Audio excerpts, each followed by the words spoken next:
bahay. Magawa siya ng ano pre, lumpia wrapper. Pre, ikaw kalbo! Ay, ikaw. Alam pa.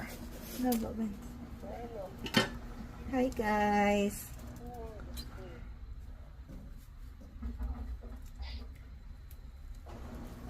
Wow!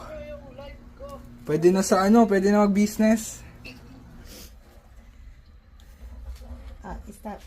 Stop. Stop. Very cute si ang lumpia wrapper.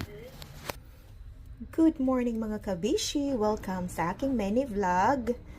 Ayan, gawa tayo ng lumpia wrapper mga kabishi. So ngayon, 3 lang ang ingredients kailangan natin. Tubig, all-purpose flour, at saka asin.